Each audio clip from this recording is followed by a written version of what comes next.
Canal Segurança e Defesa TV, saudações, sejam todos bem-vindos, todas bem-vindas. Você que é policial, você que é militar, inativo, você que é pensionista, você que gosta de assuntos e análises na área do direito, na área policial, na área militar.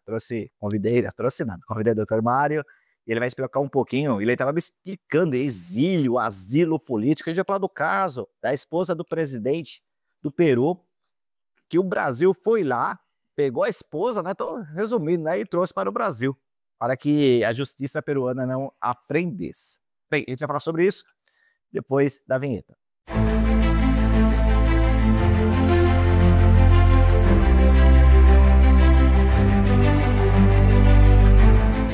Mário, obrigado mais uma vez, cara. Sensacional você estar aqui no canal, cara. Obrigado, Idancas, eu que agradeço. Sempre é um prazer enorme estar aqui no seu canal, conversando com seus internautas, né? Um público muito seleto e sempre trazendo assuntos pertinentes à segurança pública. Hoje, trazendo sobre também segurança pública, envolve soberania nacional, falando sobre política internacional, né? E como você colocou, o caso que foi um reboliço, trouxe uma grande repercussão na mídia há algum tempo atrás, sobre a ex-primeira-dama do Peru, que recebeu o asilo político do nosso governo brasileiro, né? A ex-primeira-dama, a senhora Nadine Heredia, né? Ela sofreu um processo criminal no Peru, juntamente com seu marido, ex-presidente do Peru, Ollanta Humala, né? E um processo criminal que ela era acusada sobre 2 casos, né? Só para fazer uma breve recapitulação para o seu internauta, que talvez não tenha acompanhado com tanto afinco esse caso, e sempre é bom trazer à tona novamente.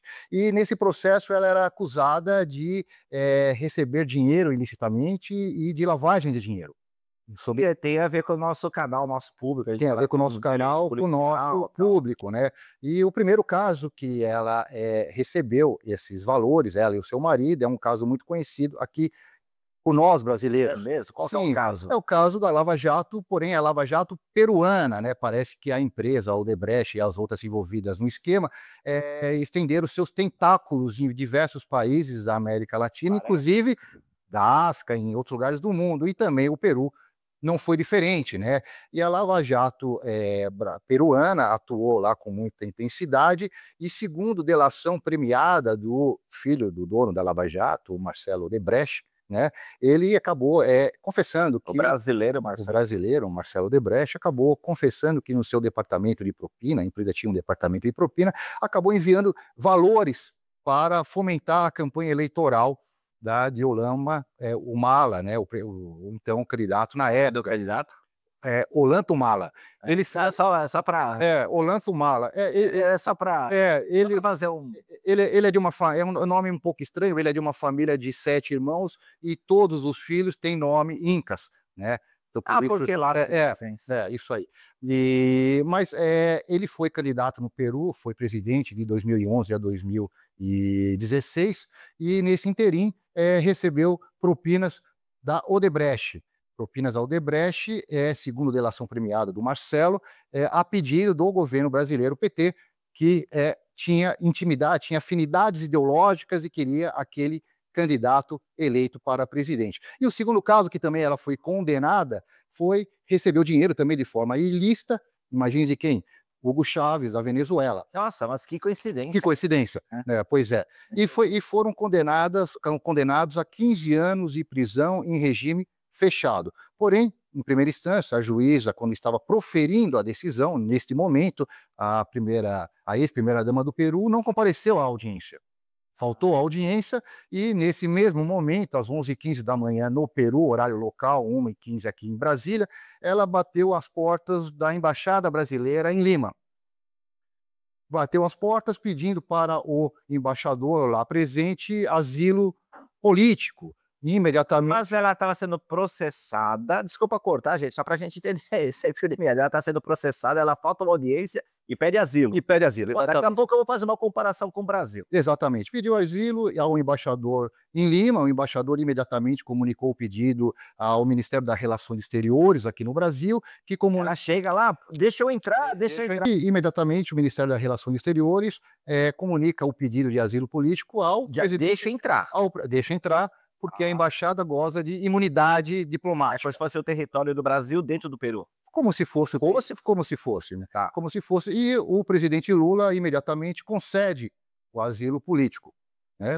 Uma vez concedido o asilo político, atual presidente do Peru, né, Dina Boluarte, concede o salvo-conduto.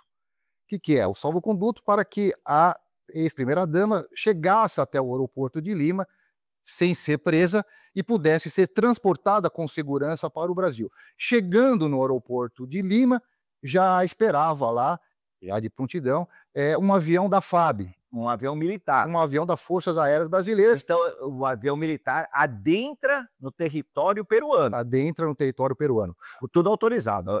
Tudo autorizado. Claro. E esse avião da FAB decola de Lima, faz uma escala em Cuiabá e chega com segurança em Brasília, aonde a ex-primeira-dama repousa com tranquilidade, juntamente com seu filho menor de 14 anos, que também foi agraciado pelo pedido de asilo político. Detalhe, todo esse transporte pago com dinheiro do contribuinte brasileiro, cujos valores foram guardados em segredo de justiça. Ninguém sabe quanto que foi. Mas esse foi o caso. Mas pode ser guardado em segredo de justiça pela lei, não sei qual que Foi, Você acha justo isso? não é justo. O dinheiro é público e, sendo público, ele deve prestar contas aos Porque o dinheiro contribuintes é do brasileiros. presidente, o dinheiro é do Do brasileiro. brasileiro. Mas aí você vê que parece que chegou aqui em Brasília a ex-primeira-dama, uma antiga conhecida já do presidente Lula, né? Minha avó sempre falava que as pedras sempre se encontram, né? E parece que o passado dos dois os une, né? Então, Por que essa introdução? Porque, obviamente, a gente está falando do direito internacional, e aqui vem perguntas para nós, para o doutor Mário explicar, nós policiais, nós militares, né? Causa algumas estranhezas, né? Por exemplo, há algum tempo pousou um avião norte-americano, operacional da CIA, FBI, Marines, não sei, pousou lá no sul, depois pousou em Brasília, o pessoal da imprensa é que caiu matando. O que um avião militar, um avião do governo americano vem fazer aqui? Avião sem identificação, avião de operação. E há alguns tempos pousou um caça também americano aqui, o oficial tirou uma foto desse caça, eu não sei se foi o F-22, Raptor, F-35, são aqueles caças de última geração, e o oficial tirou e está respondendo um processo demissionário, processo administrativo, porque é uma nave americana que não deve ser fotografada. Todo mundo tem essas fotos, você está vendo na tela essa foto aí desse avião. E aí, Mário, a primeira pergunta do nosso público: pode uma aeronave militar brasileira, que representa o poder bélico nacional, adentrar em outro território? olha, a aeronave da FAB adentrou ao território peruano com autorização das Forças Aéreas Peruanas, tá? Não entrou de forma ilegal. O asilo político é um instituto jurídico nobre, eu não sou contra o asilo É político. internacional isso? Ele é internacional, desde que corretamente aplicado, né, nos casos corretos. É um instituto muito antigo já no direito, conhecido pelos operadores do direito. Ele nasceu lá na Grécia Antiga. Eu não sou contra o asilo político. Depois foi replicado em Roma Antiga, na Europa medieval, chegou até a Revolução Francesa, onde foi muito usada, e foi consagrado finalmente no direito internacional, nas Cartas das Nações Unidas, na Declaração Universal do Direito dos Homens, em 1948, na ONU. Isso. Então, o asilo político, ele é um instituto nobilíssimo, né? Várias personalidades já se beneficiaram dele, né? A gente pode pegar pessoas históricas, por exemplo, Descartes foi asilado nos Países Baixos, na Holanda. Isso é antigo, então. É antigo. Voltaire foi asilado na Inglaterra. Thomas Hobbes na França, né? Depois lá na Rússia, o Trotsky. Mas o grande Leviatã quer pegar, que é o Estado. O Leviatã quer pegar. Trotsky também foi asilado na cidade do México, acabou sendo morto por um funcionário seu, que na verdade era um agente secreto de Lenin, e o matou com um instrumento de picar gelo. Então, assim, mais recentemente a gente pode pegar o Julian Assange também, o australiano, né? Julian Assange, dono fundador do Wikileaks, né? Que acabou divulgando um esquema de fraude, de violação de direitos humanos praticados pelos Estados Unidos no Afeganistão, no Iraque. Também mais recentemente, Edward Snowden, né? O americano da Carolina do Norte também, ele trabalhou numa terceirizada da NASA e acabou divulgando esquemas de investigação americana ilegal em países, inclusive em países aliados, né? E hoje o Edward Snowden, ele está tranquilamente asilado em Moscou, na Rússia, Tranquilamente eu não sei, né, porque tá lá, né. com 33 anos, casado, leva uma vida normal. É, isso é difícil levar uma vida normal fora da sua É. pátria, né. Por exemplo, o Julian Assange, olha que interessante, ele pediu asilo na embaixada do Equador, né, em Londres, e Sim, ficou morando lá em Londres, na embaixada do Equador, quase uma década. mas não houve invasão da Quase 10 embaixada. anos e não poderia invadir, por quê? Porque o local gozava de imunidade diplomática, né, só para ver como que funciona isso. Então eu não sou contra ao asilo político, desde que ele seja bem aplicado. O asilo político não pode servir para, como se fosse um instrumento processual, uma segunda instância recursal. Me parece que, já voltando ao caso da ex-primeira-dama do Peru, né, a senhora Nadine Heredia, houve todo um processo judicial, houve debates na justiça, houve a oportunidade da ampla defesa, do contraditório, houve advogados que trabalharam a favor dela. Então, parece que não houve nenhuma ilegalidade do ponto de vista processual. Se alguma irregularidade ocorreu, que seja resolvido nos próprios autos do processo, mas não que não utilize esse instrumento do asilo político para esse fim. Ao meu ver, este asilo político foi usado de forma distorcida. Obviamente, o pessoal aqui do canal já está fazendo várias ilações e pensamentos simétricos com o Brasil. Mas antes de a gente entrar num ponto mais, fazer essa inversão de asilo político, caberia, porque você me explicou que ela estava sendo processada no Poder Judiciário peruano, mas o Executivo concedeu asilo, então combinou com o presidente lá do Peru, com o presidente do Brasil, acharam uma maneira com dinheiro do brasileiro, fazer a extração dela, assim, né, extração dela do território peruano para o território nacional. Na hora que a ex-primeira-dama peruana sai da embaixada brasileira, num carro, provavelmente carro brasileiro, da embaixada brasileira, Exatamente. tem que ser. Poderia a polícia judiciária interceptar aquele carro, já que não é do Poder Executivo? Não, não poderia. No Brasil não combinou com a presidente, né, uma mulher, Dina Boluarte, a concessão do salvo-conduto, não foi combinado. Os países latino-americanos seguem a Convenção de Caracas, de 1958, que quando, inclusive a atual presidente do Peru, ela é do partido de direita, partido opositor ao partido da ex-primeira-dama. Mas, segundo essa convenção, no qual o Brasil e o Peru são signatários, uma vez o país que concedeu asilo tendo feito o requerimento, o país de origem da pessoa fica obrigado a conceder o salvo-conduto. Então, a presidente do Peru, a atual presidente do Peru, foi obrigado, segundo esta convenção de Caracas, a qual o Peru é signatário. Tá? Ela não teve escolha. E com esse salvo-conduto, a polícia peruana, no caso, fica proibida.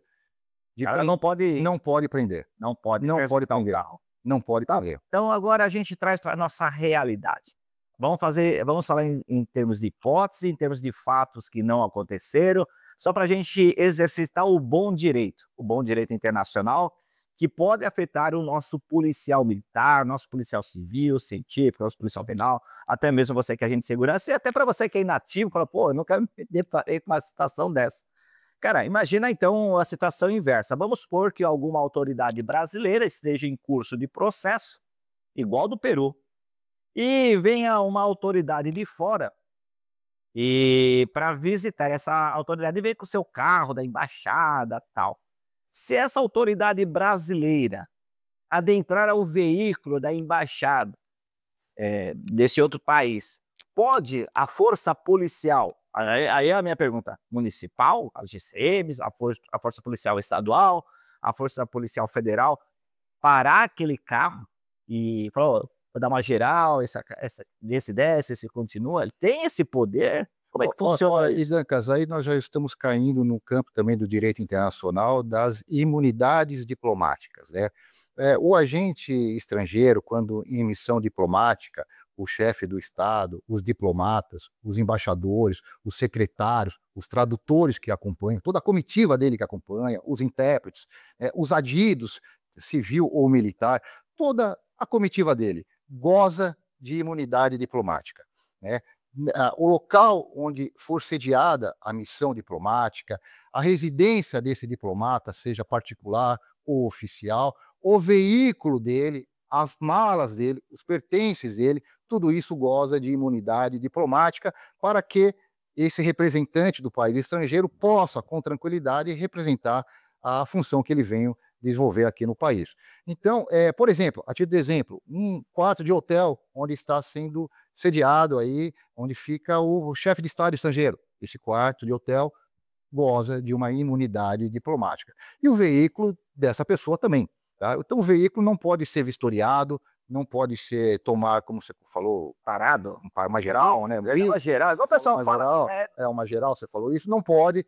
E para que isso ocorra, caso haja uma extrema necessidade, né, tem que ser obrigatoriamente chamado o chefe da missão diplomática e com ele, se ele autorizar, ser feito a revista do carro.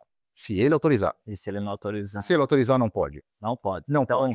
estaria, por exemplo, a polícia militar, uma polícia civil, uma polícia federal, ao abordar um veículo de uma autoridade, de um chefe de poder de outro estado, cometendo, eu sei que não existe isso, mas para ficar mais fácil, um crime do direito internacional? É um crime de direito internacional. Eu sei que não é esse o termo. Mas é um crime. O Brasil é signatário do Tratado de Viena, de 18 de abril de 1945. Que foi justamente o tratado que concedeu as imunidades diplomáticas. E como signatário, nós temos que respeitar essa imunidade. Essa é a regra do bom direito aplicável aqui no nosso território. Por óbvio, Dancas, toda regra comporta algumas exceções, né? E nós temos já alguns casos práticos, se for de interesse eu até posso falar, alguns que me vêm à cabeça. Por exemplo, ocorreu algum tempo atrás, aqui no Brasil, não sei se você se lembra, o vice-presidente de Guiné Equatorial, Teodoro Obiang.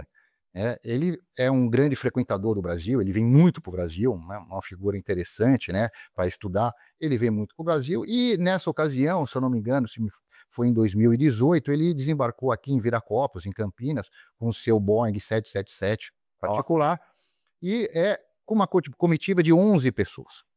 Olha que interessante. Ao descer no 777 com as pessoas. Com as pessoas. Tá certo. Ao descer do Boeing, os agentes da Polícia Federal do aeroporto de Viracopos perceberam que as malas estavam muito pesadas. Estavam mais pesadas.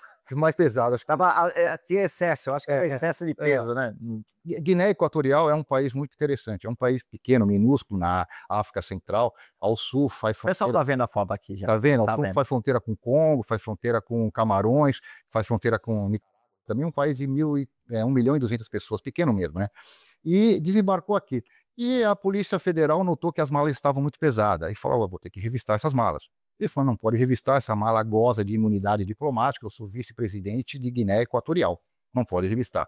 E aí ficou todo um embate, chamou a missão diplomática, a diplomacia do país, e somente com a diplomacia foi autorizado a abrir a mala. Somente com o diplomata aqui. E quando abriu a mala, que surpresa, né? Tinha 16 milhões de dólares em espécie na mala, mais 20 relógios de luxo, cravejados e diamante. Mas até aí tá trazendo riqueza para o Brasil. Riqueza para o Brasil. Uma riqueza fruto do quê? Guiné Equatorial vive numa ditadura terrível. O atual presidente, ele é o campeão mundial de permanência no poder. Ele está há 43 anos lá. Olha, 43 anos lá. É querido pelo povo. É o querido pelo povo, desde quando ele deu o golpe em um outro ditador, seu próprio tio, em 79.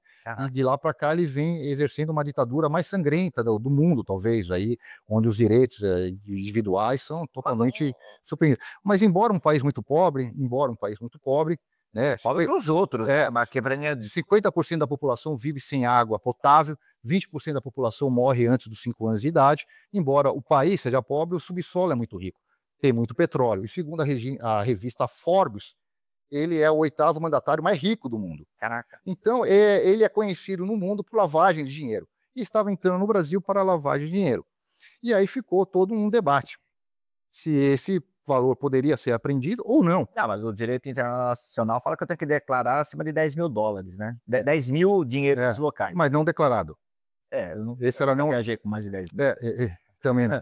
Nunca viajei. Nem no cartão de crédito. E houve todo esse debate internacional aí, se poderia ser preso ou não, porque o Brasil é signatário do Tratado de Viena, que concede imunidade diplomática. Mas também o Brasil é signatário do Tratado da ONU, né, assinado nas Nações Unidas, que combate a lavagem de dinheiro e a corrupção internacional. Então são dois tratados que entraram em conflitos, né? Prevalece o tratado, é um conflito de tratados, de princípios. Prevalece o tratado de inviolabilidade diplomática ou o combate à corrupção. Essa é a questão. Então, assim, via de regra, a imunidade é inviolável, mas por raras exceções, ela pode sim ser violada. Tá, então vamos hipotetizar, sempre hipótese, sempre exercitar o bom direito. Na verdade, você está tendo uma aula, né? O doutor Mário dá aula aqui para nós, dá aula de direito internacional ligado à nossa atuação como policial militar, como policial civil, como GCM. Então, vamos supor que uma ex-autoridade brasileira esteja sendo retirado com a vontade de um chefe do estrangeiro, país estrangeiro, e da vontade dele, no veículo da embaixada, no veículo oficial. A embaixada 001 de um país com poder bélico fenomenal. Não, é só hipótese, né? Vamos supor que existe esse país. E aí ele saiu no carro lá da casa dele, está indo em direção à embaixada. Brasília, por embaixada em Brasília, né? Aí a polícia militar resolve parar o veículo. E aí, vamos imaginar, aí o clima fica tenso, o policial já saca a arma do coldre. O que está acontecendo nesse momento? Podemos pensar em afrontar soberanias? É possível um incidente com um policial causar um problema entre nações? Assim, esse policial não pode entrar no veículo. Não, mas ele sacou a arma para parar o veículo. Olha, porque é uma situação que o policial do trânsito, normalmente em todo o Brasil, saca a arma para parar o veículo, mas é um carro de uma embaixada. É um carro de uma embaixada. Isso poucas pessoas ensinam em escolas de formação, porque geralmente não acontece, né? Não. Mas é um caso hipotético. Não pode usar essa forma excessiva da força, mas nesse caso hipotético, né, eu acredito que no seu exemplo a pessoa brasileira ainda não tenha recebido, não tenha sido agraciada pelo asilo político, acredito que não. Não foi. Não foi, mas o que pode fazer, e já tem exemplos no mundo, né? Pessoas que foram foram em certas embaixadas e pediram na embaixada o asilo, mas não tinha sido ainda deferido o asilo. Pode cercar a embaixada, pode cercar sim, porque a via pública é do Brasil. Pode cercar. Mas eu não estou cercando um país? Não tem pedaço do país lá? Essa teoria da extraterritorialidade é uma teoria antiga que já foi superada. Hoje é da imunidade pela função desempenhada, né? Mas assim, pode tomar essas providências, mas jamais pode entrar no veículo, jamais pode revistar o veículo, jamais pode revistar os pertences do diplomata, jamais pode. Caraca. Isso não pode. E isso causa, sem dúvida nenhuma, uma crise diplomática. E a crise pode escalar. Pode escalar, cara. Pode sim, pode tomar proporções grandes. O asilo, ele é tratado entre os países. Então, o país que fornece o asilo, no caso do Brasil fornece ao Peru, então o governo peruano pediu.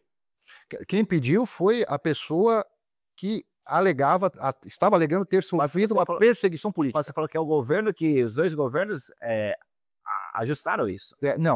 Quem pediu foi a pessoa. No caso, a ex-primeira-dama do Peru, né? A senhora Nadine, pediu ao governo brasileiro, que concedeu. E uma vez o governo brasileiro concedido o asilo, o Peru fica obrigado a conceder o salvo-conduto. O que é o salvo-conduto? É as condições que ela deixa o país em segurança. E se o Poder Judiciário do Peru fala, a Suprema Corte do Peru fala, aqui não vai, está proibido, é inconstitucional. Isso aí não é um ato judicial, é um ato do Poder Executivo do Peru, e vinculado. A mandatária do Peru fica obrigada a conceder o salvo-conduto, porque o Peru é signatário do Tratado de Caracas. Vamos supor que uma autoridade brasileira em curso de processo judicial peça asilo para uma grande nação. Uma nação. Qualquer nação, mas a gente vai pensar numa grande nação. E a grande nação concedo de imediato, e eu vou aí buscá-lo. O governo brasileiro fica obrigado a conceder o salvo-conduto. E se o Poder Judiciário brasileiro falou, não, isso aí é esqueminha aí para você... Com certeza o Poder Judiciário vai estar extrapolando suas funções. Igual aconteceu no Peru. Não podia entrar lá na água. Não podia entrar.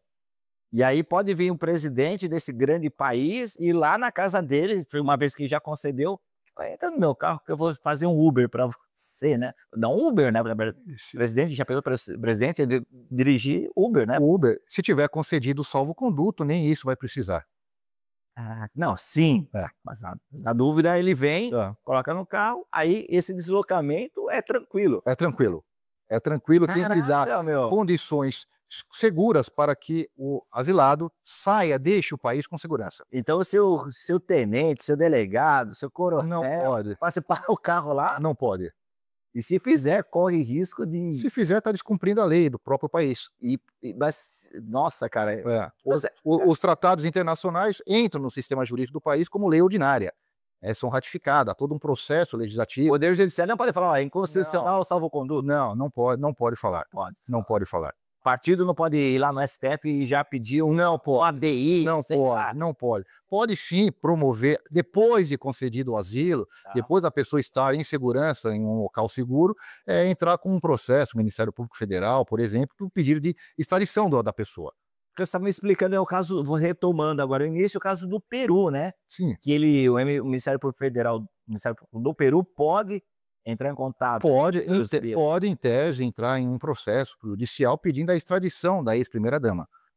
Aí quem concede é o executivo ou o judiciário? Esse processo vai ser apreciado pelo judiciário. Apreciado. Apreciado. Mas como é uma ação do executivo, se o cara quiser dar, fala assim, judiciário, você fica ali, eu fico aqui, cada um...